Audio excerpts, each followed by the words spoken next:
যারা গণতন্ত্রকে ধ্বংস করেছিল তারা নির্বাচন বানচালে চক্রান্ত করতে পারে, সেগুলো সরকারকে মোকাবেলা করতে হবে বলেছেন বিএনপি সিনিয়র যুগ্ম মহাসচিব রুহুল কবির রিজভী। সকালে নির্বাচন ভবনে নির্বাচন কমিশন সচিবের কাছে 2024 সালের অডিট রিপোর্ট জমা দেয় বিএনপি।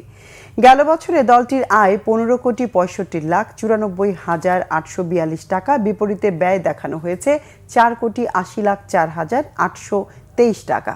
রুহুল কবির রিজভী বলেন, অতীতে মেরুদণ্ডহীন লোকদের নির্বাচন কমিশনে নিয়োগ দিয়ে কারচুপি নির্বাচন করেছে আওয়ামী লীগ। তিনি বলেন, পূর্বে নির্বাচন কমিশন প্রাতিষ্ঠানিক স্বাধীনতা হারিয়েছিল, নির্বাহী বিভাগের অধীনে ছিল, ফ্যাসিবাদের অস্ত্র হয়ে উঠেছিল, দিনের ভোট রাতে করেছিল, একটি লুটের নির্বাচন করে কমিশন বৈধতা দিয়েছিল।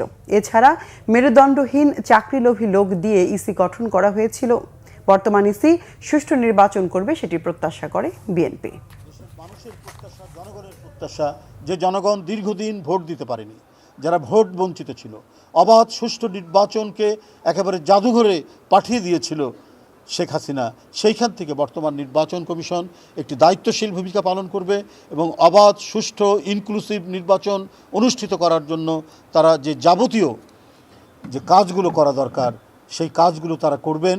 এবং এখনও পর্যন্ত সংবিধানে নির্বাচন কমিশনের যে স্বাধীনতা, সেই স্বাধীনতা তারা সেই স্বাধীনতার যে তাদের যে অধিকার যেটা দেওয়া আছে, সেই অধিকার দিয়ে সেই স্বাধীন বিধানগুলো প্রয়োগ করে নির্বাচনকে বানচাল করার অথবা নির্বাচনকে নিয়ে যে কোনো গভীর ষড়যন্ত্র প্রতিহত করতে সাহসী ভূমিকা রাখবে বলে বাংলাদেশ জাতীয়তাবাদী দল বিশ্বাস করে।